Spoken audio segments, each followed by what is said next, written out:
श्री शिवाय नमस्तुभ्यम। हर हर महादेव। जय माता दी। कुबेरेश्वर धाम से 24 सितंबर से नवरात्रि के पावन अवसर पर नवरात्रि की शिव महापुराण कथा शुरू हो गई है। यह 5 दिवसीय शिव महापुराण कथा का कल दूसरा दिन समाप्त हो चुका है और पूज्य गुरु जी ने अपनी शिव महापुराण की कथा में नवरात्रि के 5वें दिन किए जाने वाले विशेष उपाय के बारे में बताया। पूज्य गुरु जी ने बताया कि कुछ करो या ना करो, लेकिन नवरात्रि की पंचमी के दिन आपको ये एक पंचमुखी दीपक अपने घर पर जरूर जलाना चाहिए और इन 5 नामों से अगर आप इस दीपक को जलाते हैं तो आपके घर में धन आना शुरू हो जाता है। माता रानी की असीम कृपा आप पर होती है। आपका जीवन जो दुख और दरिद्रता में बीत रहा है, आपके घर में धन नहीं आ रहा है, अगर आपका व्यापार और कारोबार नहीं चल रहा है, बार बार प्रयास करने के बाद भी अगर आपको असफलता हाथ लग रही है, तो आपको नवरात्रि की पंचमी के दिन आपको इस उपाय को जरूर करना चाहिए। और साथ ही साथ पूज्य गुरु जी ने बताया कि इस दीपक में जो बाती बच जाती है उस बाती को आपको फेंकना नहीं है। इस बाती से एक विशेष उपाय करना है जिससे आपके घर में इतना धन आएगा कि आप संभाल नहीं पाएंगे। बची हुई बाती का ये उपाय सिर्फ और सिर्फ नवरात्रि के दिनों में किया जाता है। तो आपको इस उपाय को कैसे करना है, किन 5 नामों से आपको इस दीपक को जलाना है, इस दीपक को कहाँ जलाना है और बची हुई जो बाती है उसका आपको क्या उपाय करना है, जानने के लिए आप वीडियो में अंत तक बने रहें। पूज्य गुरु जी की कथा से सुन करके समझ करके आपको समझाने का पूरा प्रयास करूंगा। चलिए बात करते हैं पूज्य गुरु जी द्वारा बताए गए आज के सबसे पहले उपाय की। इस उपाय के लिए आपको एक दीपक लेना है। दीपक आप साधारण भी ले सकते हैं जैसा आपके पास है, और आप चाहें तो दीपक आटे से भी बना सकते हैं, लेकिन उसमें आपको नमक नहीं डालना है। इसके लिए आपको 5 बातें तैयार करनी है। बातें आप मोली के धागे से तैयार कर सकते हैं और आप चाहें तो रुई की बाती भी ले सकते हैं।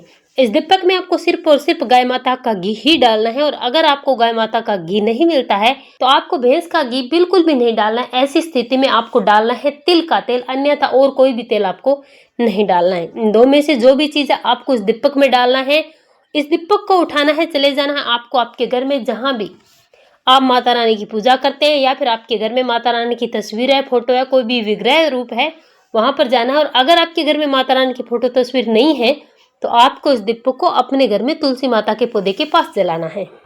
और इस दीपक को जलाना कब है, नाम से स्पष्ट है, नवरात्रि। तो आपको रात्रि के समय जलाना है, जब प्रदोष काल का समय बीत जाता है उसके बाद आपको इस उपाय को करना है। रात्रि में आप कभी भी इस उपाय को कर सकते हैं। सबसे पहले थोड़े से चावल के दाने आपको तुलसी माता के गमले के पास रखने हैं, या फिर आप अपने मंदिर में कर रहे हैं वहां पर रखने हैं।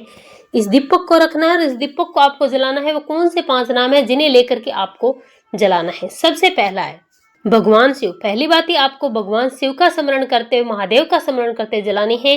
दूसरी बात ही आपको अम्बा जगदम्बा माँ सती के नाम से जलानी है। और तीसरी बात ही आपको विघ्नहर्ता भगवान गणेश के नाम से जलानी है। चौथी बात ही आपको भगवान विष्णु के नाम से जलानी है, सृष्टि के पालनहार के नाम से। और 5वीं बत्ती आपको पूरे संसार में उजाला करने वाले भगवान सूर्य देव के नाम से जलानी है। ये 5 नाम से आपको इस दीपक की 500 बातें जला देनी है। जलाने के बाद आपको इस जलते हुए दीपक में 2 हरी इलायची डाल देनी है और 1 कमलगट्टा आपको डाल देना है।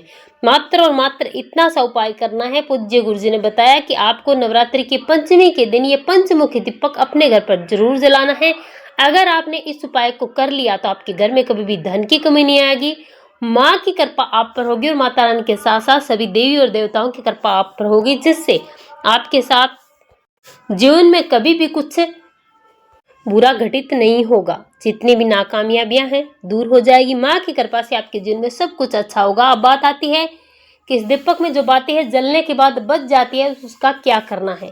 तो देखिए, इस बाती को आपको फेंकना नहीं है। आपको इस दीपक के इस 5 बातियों को डालना है, बची हुई बातियों को। इसी के साथ आपको 1 कपूर इसमें डालना है। इसी के साथ आपको 2 हरी इलायची लेनी है और 5 आपको फूल वाली लौंग लेनी है। इस दीपक में डाल देना है। डालने के बाद आपको इस दीपक को जला देना है, यानी कि इस कपूर को जला देना है।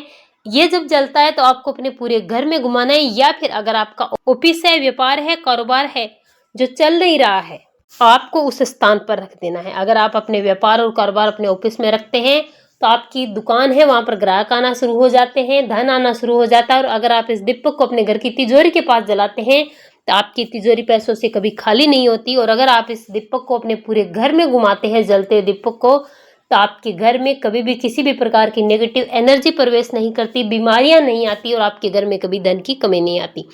पूज्य गुरु जी ने आज की कथा में जो ये उपाय बताया बहुत ही विशेष और महत्वपूर्ण है, आपको जरूर करना चाहिए। चलिए बात करते हैं पूज्य गुरु जी द्वारा बताए गए आज के दूसरे उपाय की, जो आपको नवरात्रि के पंचमी के दिन ही करना है। ये उपाय बहुत ही विशेष और महत्वपूर्ण है। आज तक अगर आपने इस उपाय को नहीं किया या फिर कर भी लिया तो भी आपको इस उपाय को जरूर करना है। बहुत सारे ऐसे लोग हैं जिन्होंने अब तक इस उपाय को किया भी है और नहीं भी किया है। इस उपाय के लिए आपको एक दीपक लेना है खाली, लेकिन इसमें आपको बाती नहीं लगानी है। 2 आपको कपूर की गोली लेनी है, इसी के साथ 5 आपको काली मिर्च लेनी है और 9 फूल वाली लौंग लेनी है। इसी आपको अपने घर के मध्य पॉइंट में जलाने के बाद अपने पूरे घर में घुमाने के बाद अपने घर के मुख्य द्वार के बाहर रख देना है। अगर आप ऐसा करते हैं तो आपके घर में धन आना शुरू हो जाता है, नेगेटिव एनर्जी दूर होती है, आपके घर में किसी भी प्रकार की घटनाएं नहीं घटती है, काल मृत्यु नहीं होती, माता रानी की असीम कृपा आप पर हमेशा बनी रहती है, दुख और दरिद्रता का सामना आपको कभी नहीं करना पड़ेगा। श्री शिवाय नमस्तुभ्यं, जय माता दी।